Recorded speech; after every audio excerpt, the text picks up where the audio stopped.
Good afternoon, everybody. My name is Paul Church. I'm Managing Director of Interquest. We're a tech, data and digital recruitment company. This is our community / webinar / podcast series, People, Culture and Tech. Typically, the topics we tend to discuss on here relate to three real areas, I'd say, company culture and values, diversity and inclusion, and then mental health and mental well-being. And all of those areas, of course, all overlap with each other. We've just hit in our community, I think we're near on 850 members this week.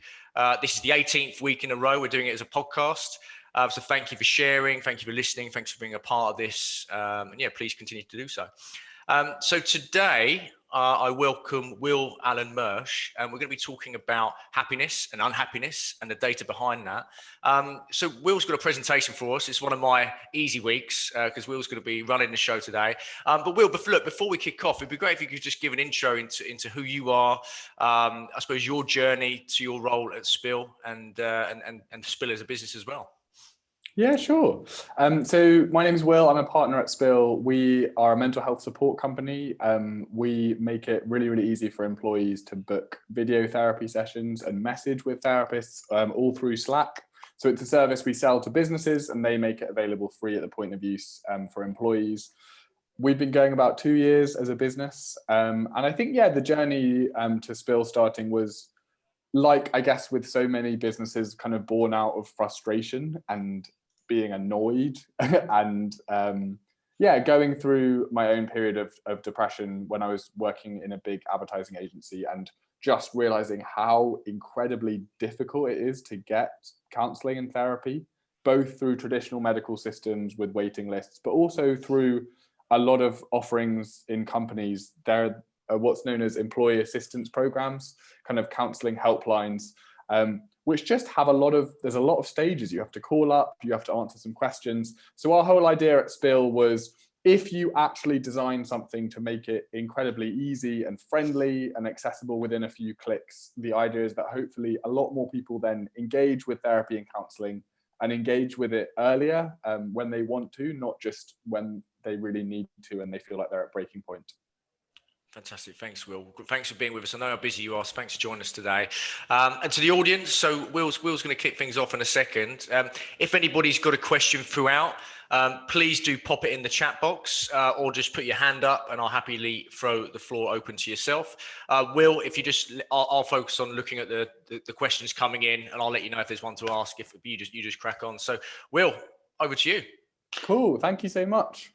Yeah, so we're here today to talk about, I guess, why we might be less happy in the modern world, trying to unpick some of those reasons. We're going to try and take a bit more of a first principles approach, a bit like scientific inquiry. We're going to go through a bunch of factors that might be making us less happy, look at the data behind them, look at some psychological studies, and then try and draw those into themes to get a better understanding of what does seem to be making us less happy.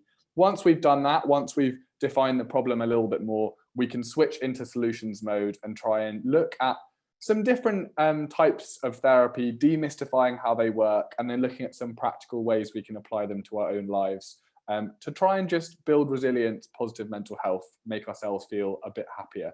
So this is really talking about mental well-being and happiness in the broadest sense of the word, in terms of, the mental health we all have, the happiness or unhappiness we all feel.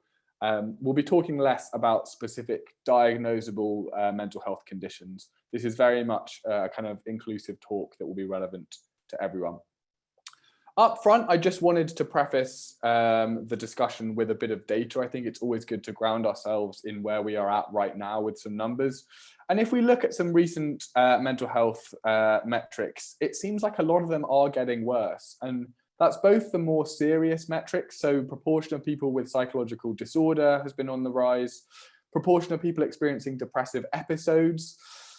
Hospital admissions for non-fatal self-harm have gone up, especially amongst girls and young women. We've seen suicide rates go up, especially amongst men and boys. And also just affecting all of us. If we look at levels of life satisfaction, happiness, well-being, all of those have taken a bit of a dip as well. And it seems like the change is most acute in kind of younger adults, but there are certain other age groups as well that experience some of these trends, just seems to be less acute. And most of the data does focus on the Western world that we looked at. And what I think is most interesting in terms of trends amongst the data is if you look where the red boxes are, so I can just talk through for people who are listening on the podcast, it does seem like over the last kind of 8-10 years, basically over the period of the 2010s, is really when a lot of these mental health metrics have got worse. The couple of decades before that, we were actually looking pretty stable across a lot of these metrics. And it's not the first time in recorded history where we've seen this kind of dip in mental health and happiness for a decade. But interestingly, it's always previously been associated either with a period of wartime or with a period of major economic recession. One of those two big explanatory factors was around. So the 2010s is unprecedented in the respect that it's the first time we've seen the significant drop in mental health, but we don't have one of those two factors around to offer an explanation. So in the absence of a big single factor, it's likely there are a kind of a litany of smaller factors that perhaps are combining together to make us less happy. I'm going to go through a bunch of these. In order to make them easier to go through, I'm just going to split them into 3 time chunks. So first we'll look at some recent factors, then we'll look at some that have crept up maybe over the past half century, and then we'll actually park the modern world, go way back to early human history and think about things more from an evolutionary psychology point of view. So first up, recent factors. What has changed in the last 10 years that might be making us less happy? And no surprises for guessing that technology is going to be a part in here. One of the most drastic behavioral changes over the last 10 years is, we've gone from no one having a smartphone pre-2005 to most of us not only having one, but also spending quite a lot of our waking hours on them each day. We're probably aware these aren't necessarily great connected devices for our mental health, but I think we think less about exactly why and how they're so bad for our mental health. Interestingly, there's been research done looking on how people spent their time in unconnected desktop computers pre the year 2000. And they mostly spent that time in a single use state. So they'd be in one computer game for hours on end. They'd be in one spreadsheet. If you contrast that with connected device time now, so laptops and smartphones, people are constantly flitting between use states. So they'll be moving between tabs, between apps, between images, between profiles. That screenshot on the right, which just shows lots of contrasting notifications from different apps, I think dramatizes that point well. And what this seems to be correlated with, at least, is a big reduction in our attention span. So 2015 was a big year for the wrong reasons, because it was the year in which a human attention span first ever fell below that of a goldfish. This was a study done by Microsoft in which they dangled balls in front of goldfishes' faces amongst a busy background, saw how long they could concentrate for. They could do 9 seconds. Humans can now only do 8, down from 12 seconds, as close as kind of 10, 15 years ago. But why is this necessarily bad for our mental well-being? Because you could argue, an attention span, a shorter attention span is just an improved information filtering device. Well, when social psychologists study what are some of the long-term determinants of contentment, and contentment is kind of that base level satisfaction that really helps us to weather short-term setbacks and failures, kind of short-term variance in mood. If we have that, we become a lot more resilient. And one of the key determinants they found of contentment is something known as completion fulfillment.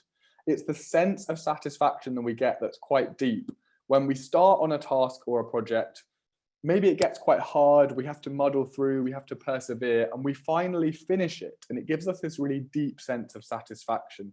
It's why a lot of us like working on hard work problems, or, trying to read books, trying to master instruments, gardening, DIY, whatever it might be. And the thing about all this increasing time we're spending in the connected world is that it's so hard to finish anything in the connected world. It's hard to get that sense of completion fulfillment. When one TV episode ends, the next one auto plays. When you finish an album on Spotify, it goes down a limitless playlist. You can never finish the news online. You can never get to the bottom of your social media feed. And actually, the developer at Facebook who invented the idea of the limitless social media feed, he actually has apologized since and said that he wished he hadn't done it because he thinks it's been so bad for public health overall. So maybe something to do with how our brains innately want to finish stuff versus the unfinishable nature of a lot of this time in the connected world. One of the other really big differences that is correlated at least with increasing time in the connected world is it's caused this huge explosion in the number of decisions we have to make every single day. For most of history, humans have only had to make hundreds of decisions a day typically. Things like, you know, should I sleep in the cave tonight or outside? Should I forage for berries or hunt for meat? The average human today now has to make over 35,000 decisions every single day. And even though a lot of those are seemingly smaller, you know, who should I forward this picture to? What time should I set an alarm? We're learning from brain scans that humans are actually not very good at distinguishing innately between what is an important decision and what's not. It's why a lot of you might have experienced that phenomenon known as choice paralysis, when you're confronted with quite an easy decision, seemingly like what to order off a takeaway menu, but your brain kind of stresses out and feels the weight of that decision because it's worried it will make the wrong choice. And like with so many things, there's an evolutionary reason behind this. You know, for most of history, opportunities have been scarce. We never knew where our next meal would come from. So when we were presented with an opportunity, say we found a bush full of berries, our brain would encourage us to, you know, hoard as much of that as possible, to seize that opportunity because we never knew when the next one was going to come from. The problem with 35,000 opportunities a day, 35,000 decisions, it's kind of the same thing, is that we literally can't say yes and do all of them because of, well, the nature of how time and space work. And so we have to say no to 99% of them, whereas our brains are still fundamentally hardwired to hate turning down any opportunity. And what some of the more public comparative forms of social media in particular seem to do is just really reinforce to us all of those thousands of opportunities we're not able to take up. You know, the promotions we're not getting at work, the trips we're not going on, the great times with our friends that we're not having all the time, which does seem to contribute to this feeling of FOMO that over time is correlated with poorer mental well-being. So maybe some stuff around many more decisions and having to miss out on a bunch of stuff could be related. On a more physiological level, there's been an interesting change in the amount we sleep over the last 10 years, it seems. Around about 2011, 2012, our level of sleep seemed to drop off slightly, again, potentially correlated with more time on connected devices. It's quite a new science, the science of the link between sleep and mental health, but we are learning more and more with each year. The Nobel Prize was won a few years ago into work done specifically on the circadian rhythm, which is that natural sleep-wake cycle, and how that actually plays a really important role in regulating our mood. If we go to bed and wake up at dramatically different times each night, key hormones like melatonin, serotonin get secreted at different times and in different amounts. And that physiologically just makes it a lot harder for us to maintain mood stability. And mood stability and emotional regulation is so important to strong mental well-being. Really, really hard otherwise if our mood is constantly all over the place. An interesting behavioral change that we do have quite strong data for over the past 15 or so years is that the amount of free, unstructured social time we have has consistently been decreasing since 2005 or 6, basically the exact year smartphones were first released. And the prevailing theory behind why this is that a lot of unstructured in-person social activities are quite slow burn. The value of them is not super, clear and short term. I'm talking about activities like, maybe going on a walk with someone, maybe sitting at dinner in semi-silence with your partner, sitting on the sofa next to someone kind of talking. When we've got a device in our pocket that offers endless entertainment and a very quick serotonin cycle, it just raises the threshold for how much short-term return we want out of free time. And the reason why this might not be great for us is that over time, it's been correlated, this reduction in in-person social unstructured time, very closely with increased feelings of loneliness and increased feelings of disconnection. And not only is that obviously just directly emotionally painful, they're not nice emotions to sit with on a kind of medium to long-term basis, but also there appears to be this interesting second order side effects from loneliness in terms of how they kind of change how our brain works and how our brains interpret the world. There was a great study done in America which took a group of people who identified as lonely and a group of people who didn't, put them into a brain scanner and showed them 3 photographs of neutral like landscapes. So I think there was a scene of a beach, a scene of some woods, a scene of a street. The people who identified as lonely were twice as likely to have the part of their brain responsible for fear and threat light up. And it lit up twice as quickly in 150 milliseconds instead of 300. So they were literally more likely to see threat in a kind of objectively neutral image. And over time, that increased preponderance of threat, that high alertness, can kind of manifest basically as the symptoms of anxiousness. And the thinking here is, again, for most of human history, we've lived in tribes. If we did happen to get separated from the tribe, the feeling of loneliness would kind of kickstart that anxiety fight or flight response system to give you the urgency to get back to the tribe as soon as possible. But with increased kind of nuclear living, it's possible a lot of us are living with this kind of low-level sense of disconnection that is then contributing to a low-level sense of anxiousness as a second-order side effect as well. But because all of these changes that we've gone through so far, all of these factors, because they've only taken place over the last 10, 15 years, we haven't had time for a cohort of people to live through them and then live all the way through to old age. So we don't have strong long-term data yet on what the effects are on public health. It's a bit like where we're at, I would argue, as we are with like vaping and e-cigarettes. They've kind of been around maybe 10, 15 years mainstream. We don't have long-term data on them, and as a result, public health bodies are divided. Some of them think it's great as a smoking cessation aid. Other bodies are trying to ban them because they think it's perhaps the levels of nicotine are really harmful in the long term. Worryingly, some of these behavioral changes, the effects are most pronounced amongst children. So in particular, free unstructured time, playtime amongst children.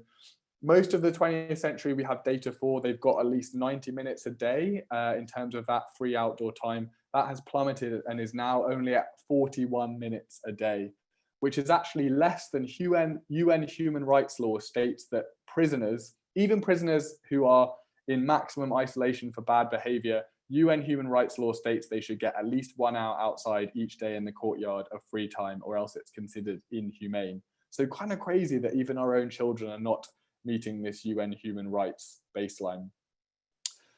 And even though we haven't been able to study the effect on humans long term because we haven't had the literal time, we have been able to study the effects on rats because rats have a dramatically shorter lifespan. In these studies, young rats are allowed to do formal exercise on their own, so they can run on the little rat wheel whenever they want to remove that overall positive impact of exercise on mental health.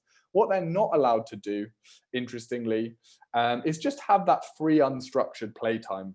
So they're not allowed to have kind of free rough and tumble play. If they ever try to do that, the researcher would just put their hand in between those rats to stop that play happening.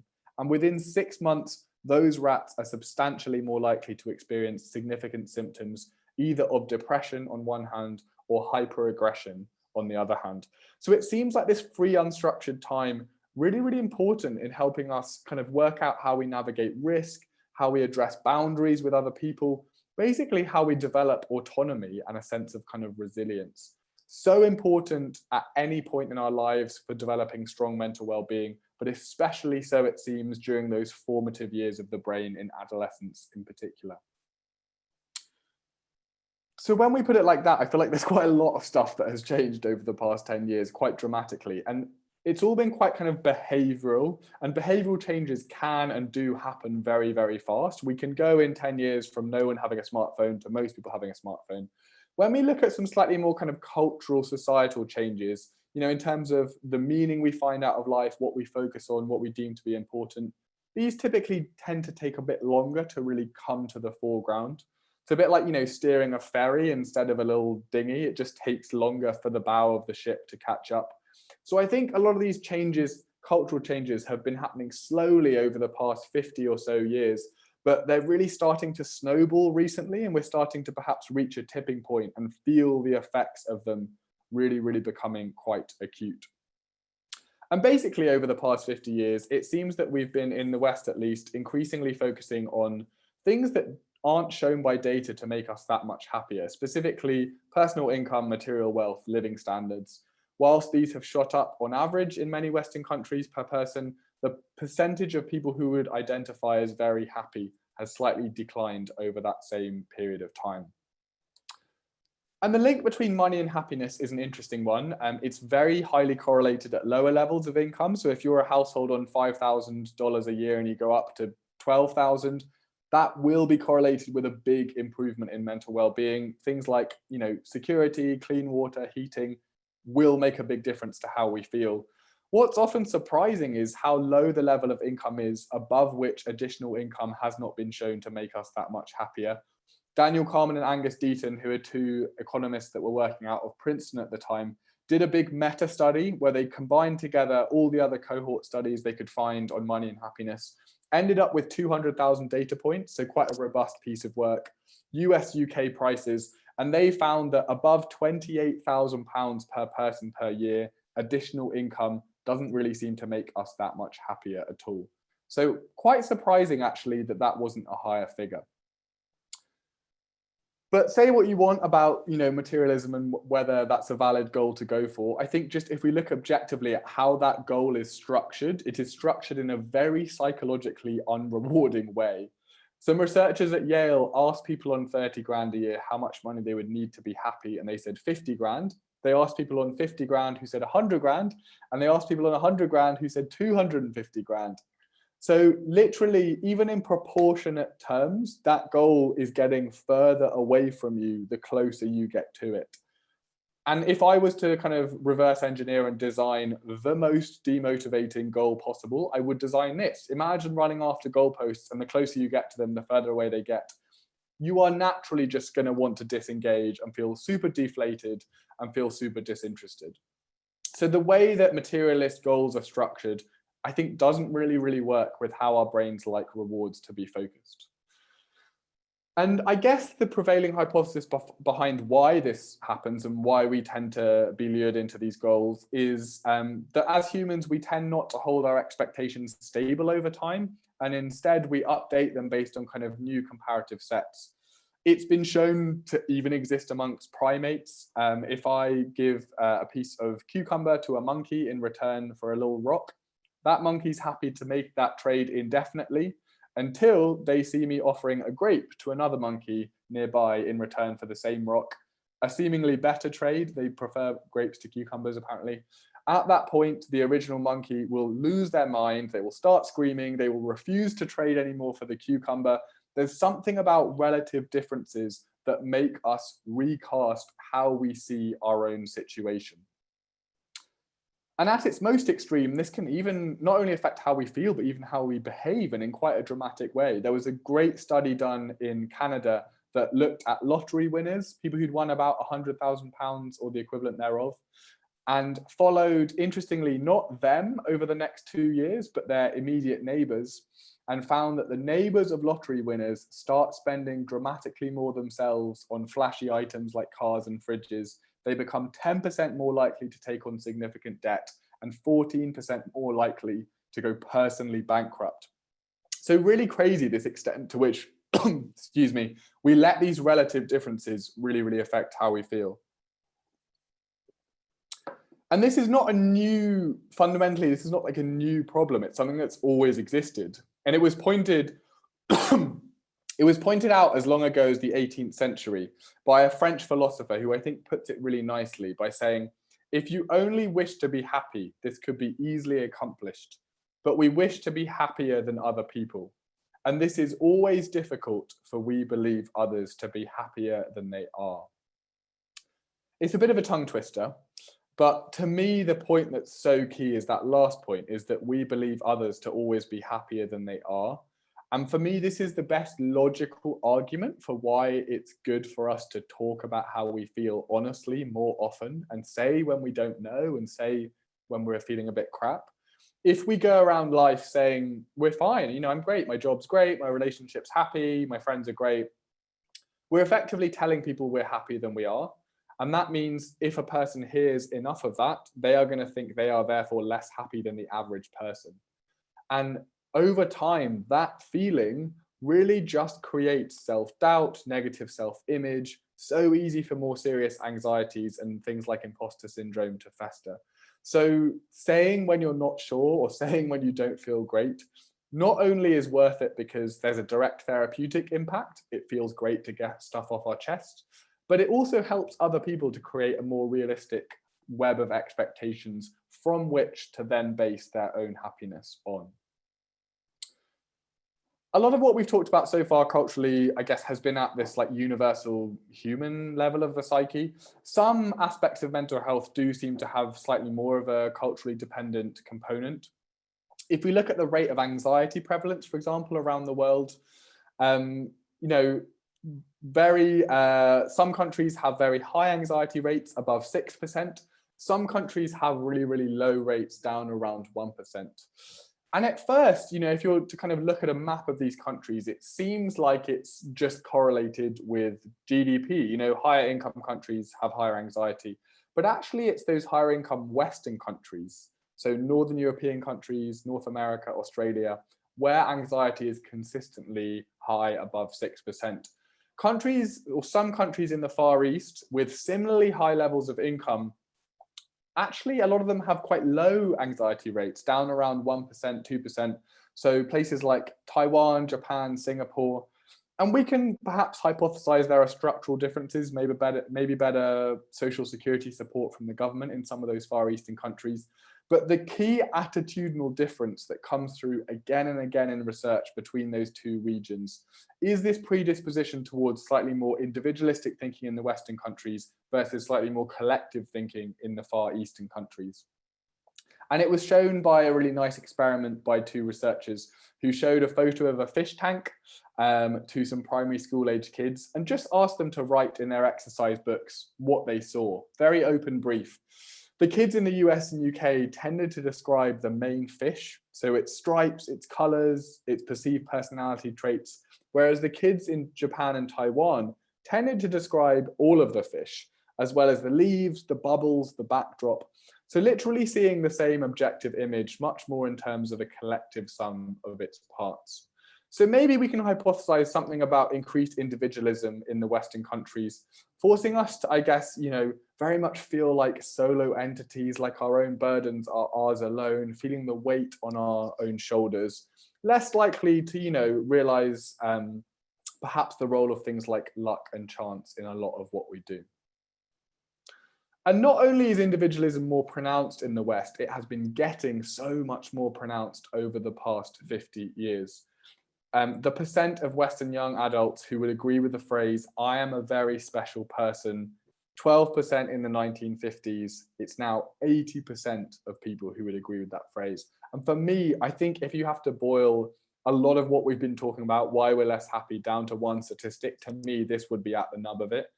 They say happiness is reality minus expectations. You know, our reality has not got substantially more dangerous in terms of daily risk of death.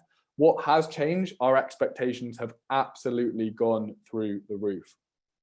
Obviously, there are positive sides to that. You know, we're more likely to feel like we can go out and make a difference in the world, but it really does come with this double-edged sword that we're more likely to feel like we're not doing enough, we aren't enough. And that can be quite a painful thing to have to reconcile. So a lot of cultural changes there in terms of the meaning we find in life, what we focus on, where we deem happiness to be found. I think we now need to look a bit about, I guess, what our brain is evolved for and how some of the things it's naturally ends up thinking about might be for evolutionary reasons that are not necessarily always in the best interests of life in the modern world. And the reason behind this is that the modern world has only existed for a very tiny proportion of total human history. Humans have been around, give or take, 200,000 years. And for 199,000 of those, we've basically been, you know, out on the plains fighting to survive. Our daily chance of death by battle or disease has been really dramatically high. Only in the last 1,000 years has that plummeted. And we've moved towards this very kind of industrialized, very urbanized modern living. Even during coronavirus, daily risk of death by disease dramatically lower than previous in history. The problem with 1,000 years is it sounds really big as a number, but when you think about it in terms of subsequent generations of people having kids, it's not that many. It's maybe 30 generations if we assume a pessimistic lifespan. And that's just definitely not long enough for big evolutionary changes to happen. So the best way to think of it is we're kind of walking around this modern world, still all wearing brain hardware that for all intents and purposes thinks it is in this previous era. It thinks you're about to die every day. And therefore, a lot of what your brain tends towards maximizing is not how do I feel good and be happy, it's how do I not die every day. And those are two very different objectives. You know, biasing towards survival, very different from biasing towards happiness. And there are a bunch of implications this has for a variety of kind of ways in which our brain works. One of the big ones is that it means we have very sensitive amygdalas as humans. That's the part of your brain that's responsible for scanning for fear and threat and kind of interpreting neutral events as threatening. It's traditionally kept us, you know, safe. For a lot of time, we were potentially hunted by predators. And so, you know, interpreting a shadow as being potentially a lion was very helpful to have as a bias. The problem in the modern world is when that disconnects with our actual daily risk of death, it starts to just impact with our ability to perform day-to-day tasks. It's a bit like having a burglar alarm on your house that is very sensitively tuned. If your neighborhood is now kind of reasonably safe, that is just going to start impeding with your life. It's going to go off that alarm whenever you take out the bins, whenever an Amazon package gets delivered. And that's kind of how our sensitive amygdalas are in the modern world. We go about our day, we have Zoom calls with colleagues, we talk to our partner late at night before bed, and all the while that amygdala is kind of scanning and going, is that person trying to challenge me? Are they trying to make me feel small? Are they trying to threaten me? Are they trying to leave me out? Am I not enough for them? And, you know, over time, that can really just lead to this low level background gnawing sense of anxiousness and kind of uncertainty that so many people in the modern world kind of describe as empathizing with. So lots and lots of factors, basically. I think there seems to be quite a lot of data and quite a lot of studies that suggest that a bunch of things would seemingly explain why a lot of us do feel more anxious, less happy, less mentally secure in the modern world. I think to kind of move forward and make them useful, we need to try and group them into themes. And I think to us, there were three big themes that those factors can be drawn together by. The first was that there's been a big change in how we spend our time and attention. More screen time on connected devices, less sleep, less unstructured social person time. Number two, our brains are still focusing on survival, not happiness. And that leads us to think about things and have these biased thoughts that are not necessarily in our best interest in the modern world. And then three, maybe there's a point around how we're kind of looking for happiness in the wrong places. We're perhaps telling ourselves the wrong things are important. We're subscribing to the wrong narratives, basically. We kind of need a different story to tell ourselves about what's important. And I think what's interesting as a red thread between those three themes is that they're all at the level of, you know, our psychology. It's what we think about, our attention, what we focus on. So I think that's where the solution is too. We need a psychological solution to a psychological problem. And that's why we're going to be talking about therapy. Therapy is always focused on the same end goal, which is improving how you feel, changing how you see yourself, how you see others, how you see the world. There are different types of therapy. It's a bit like how there are different types of exercise. You know, yoga and tennis will both make you healthier or fitter in some way. They just do it with a slightly different kind of view on how that will be done. And that's the same with therapy. So we're going to look at three different types of therapy: life coaching, CBT or cognitive behavioral therapy, and psychotherapy. They all are going to try and make you feel better and change how you see yourself in the world. They'll just do it from a slightly different starting point and with a slightly different thesis on how it's going to be done. So I'm going to walk through the approach of each of them and then how that might be applied to you and your life in a way that's useful to take forward. So life coaching is very much all about the idea that how we spend our time and attention hugely impacts how we feel. And, you know, even small changes to things like our daily routine Once you multiply that by every day in your life, how you spend a day is kind of how you spend your life. That can have a really, really big impact on how you feel, and is often a really good place to start if you want to improve how you feel. There are big time use studies done on how we actually spend time, where people are kind of pinged on apps throughout the day, and we build up quite a realistic picture. A lot of the most common ways of spending time are not shown to make us that happy. Things like commuting in the old world, watching TV, going on our phones. There are a bunch of things that have been shown in contrast to give us at least a 0.1 boost on a 10-point scale of mental well-being over a period of 2 years or more, shown by a variety of studies. I can pick out some of them here. It's kind of what you'd expect. It's exercise, good sleep, purposeful work, giving back to others. The one that always surprises me is group singing. It's just like very specific. But I guess, a lot of organized religion over the past 2,000 years often involves a practice of group singing. So maybe subconsciously we've kind of worked out that it's psychologically healthy for us. I think the problem with a list like this is that it's well-meaning but not that helpful. It's a bit like diet advice. Like, I know I should always eat vegetables and whole grains. The problem is not I don't know that. The problem is, how do I actually act upon that and work that into a daily routine that's more likely to stick? So there's a tool from life coaching that I think can be really helpful in this regard, which is called the 100 blocks tool. It's basically just a big square divided into lots of little squares, 100 little squares, in fact. And this is just a way of thinking about your time, because if you sleep a normal amount in a night, you have 100 blocks of 10 minutes each with which to do stuff. And I have to preface, this is very much not a productivity tool. If anything, it's kind of an anti-productivity tool. And what you do is just get 2 of these blocks, label each of the 10-minute squares on one with how you'd actually spent all of those 10 minutes yesterday, and then label each of the 10-minute squares on the other with how you'd like to spend them from an end state point of view. So some you might spend working, some you might spend doing sport, being in nature, connecting with family, relaxing. Maybe you like to leave some blank. And what this forces you to do is 2 things. One is see how you actually spend your time, which is often very surprising. We are terrible predictors as humans of our own behavior. And the second is, because there's a constrained budget, you have to make trade-offs.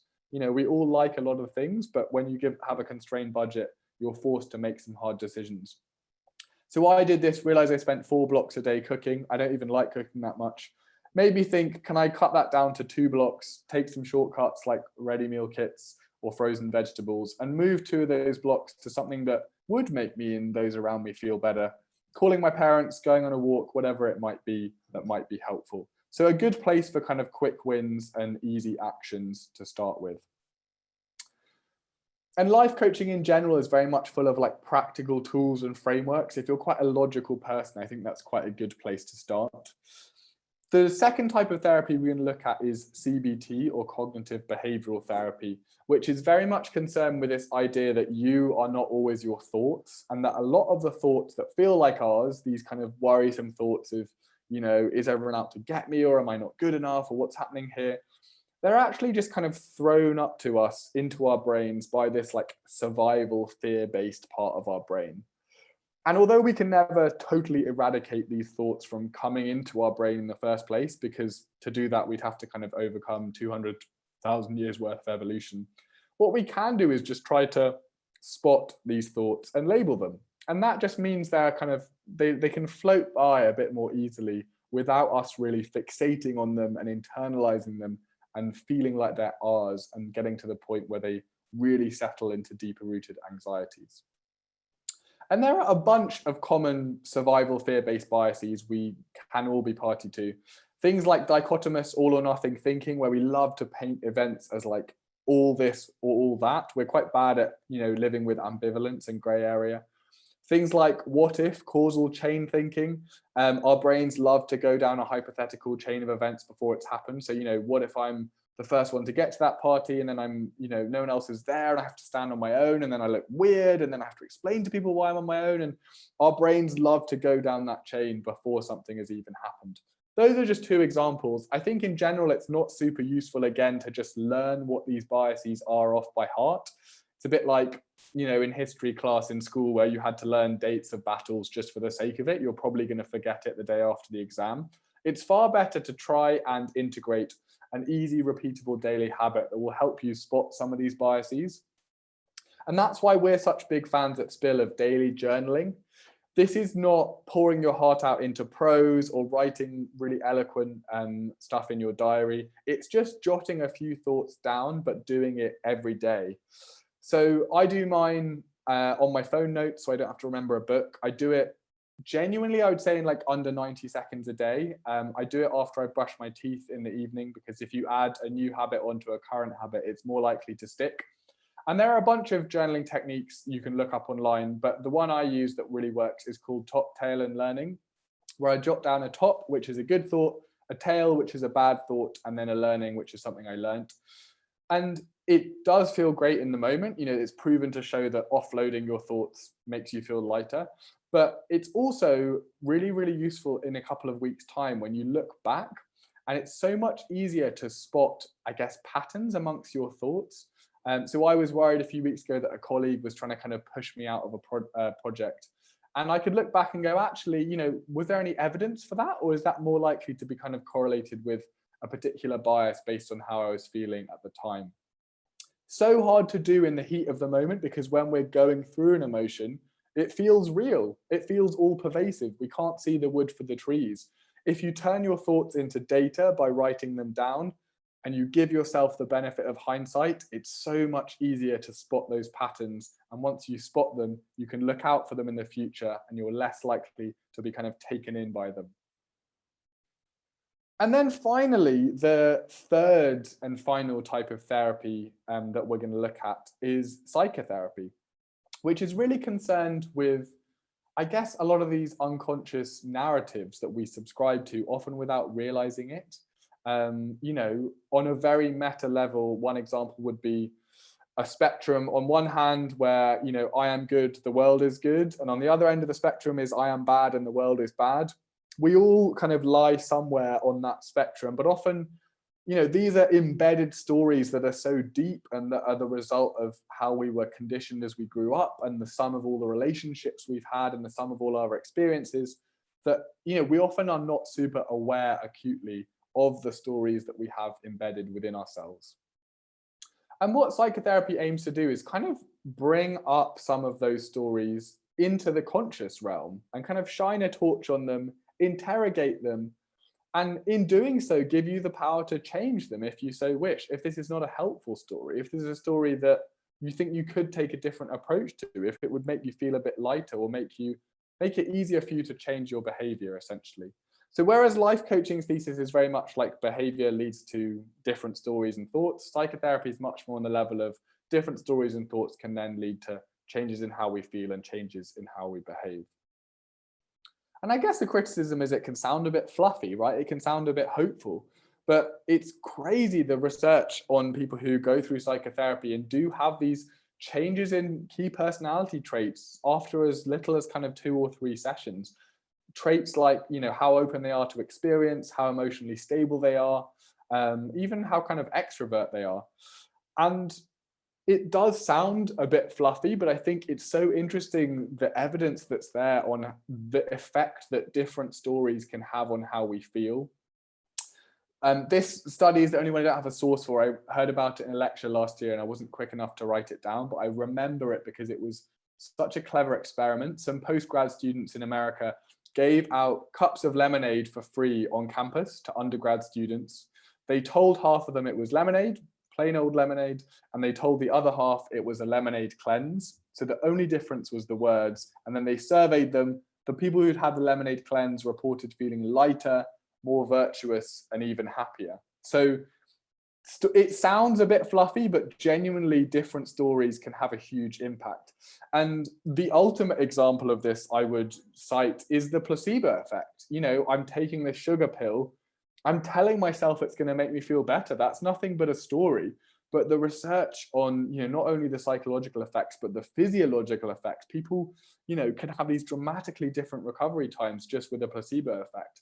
It just, I think, shows the power of a story and how a story can change how we feel. So 3 types of therapy: life coaching, CBT, psychotherapy. We really believe that they're best viewed not as alternatives, but as kind of a toolkit from which to pick and choose different techniques based on you as an individual, what you're going through at the moment, what you want to work on at the moment. And they can even be used kind of at the same time. I recently have been doing some work in therapy, and my therapist has been using a bunch of these different techniques. So I guess something I've been struggling with recently has been just feeling very, very overloaded and stressed at work, taking on way too much. Interesting discussion with my therapist that ended up with us talking quite a lot about people-pleasing tendencies and how I have this desire to kind of say yes to everything and keep people happy. I got given a really interesting life coaching exercise, which was to go away and say no 3 times in the next week, either to professional or personal things. If anyone has people-pleasing tendencies like me, you will know how like physically uncomfortable that can be. And then I got given a CBT technique, which was just to journal, to free journal about how it felt to say no, and then go back and analyze it. And it was so interesting where my brain went. I was like, if I don't meet that friend for coffee, we won't have seen each other in 3 months, and then they will slip to becoming a worse friend, and then I'll have no close friends, and then no one will come to my birthday, and then no one will come to my wedding. And it was just this crazy explosion of that kind of fear survival based thinking that I was letting get the better of me.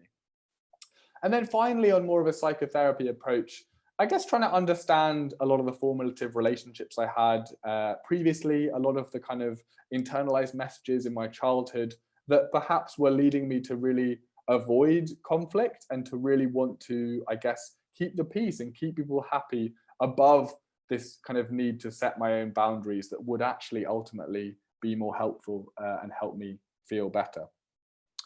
So I think I'd like to end it on the point that there are loads of great resources in these 3 fields that we can all draw upon that have been shown to really help improve our mental strength, improve our resilience, improve how we feel.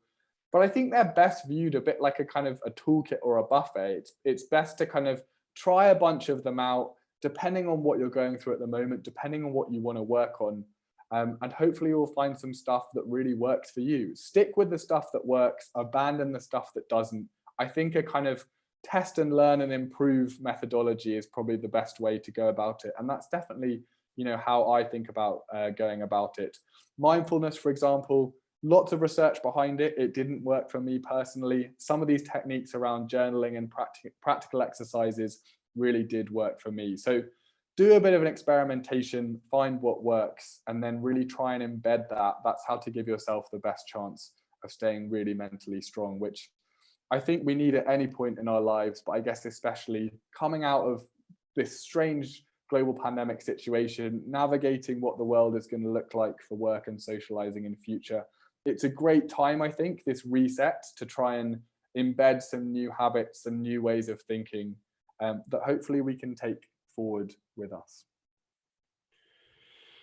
Well, thank you so much, Will. I mean, that was fantastic. I've had a few questions in on the chat. All the questions are the same, and that was, can we get these slides? Because this information is excellent. Are you okay for me to email these slides to the people to ask them? Is that all right with you? More than happy. Yeah, maybe if I send them to you and then you can share them with everyone to come. I mean, it's just for me, just from my own experience, journaling for me is such a big thing. And it's one of those things for me, which I don't actually do as a habit, but it's one of those things, if I've got anxiety before I sleep or when I sleep, I remind myself actually journaling will help. And just go and write things down on a bit of paper. And it's something you think, that's not going to make any difference. You do it and you think, wow, that really, really helped. So it's a massive, massive thing. But look, that was just fantastic. Like Owen's just put in the chat, awesome presentation, highly valuable information. And it really was. Just thank you so much, Will. It was brilliant. What's the best way if people want to reach out to you directly and just, if they want to reach out to you or Spill, how's the best way for them to get in contact? I'm happy to put my email. I'll just type it into the Zoom chat there. It's will@spill.chat. If you have any questions, feel free just to reach out for me. I'm happy to, any questions, any recommendations you want for like further resources, further material, really happy to talk over email. Legend. Well, look, thank you so much, Will. I know how busy you are, so thank you for taking this on, because I know you're taking a lot on at the moment. So appreciate you being here, and I'm sure our audience will, both on the webinar and the podcast. So to the audience, thanks a lot for viewing today, and thanks a lot to those who are listening on the podcast. We're going to be having a week off next week, or I'm going to be having a week off next week, and then I'll be back the following week. We're going to be talking about using EVP as a means to retaining the talent in your business, and we all know we're in a bit of a talent war right now, so it should be very interesting. So again, thank you to the audience, and Will, thanks again, and hopefully see you all in a couple of weeks. Thank you for having me. Really nice to be here. Cheers, guys. See you. Bye. Bye-bye.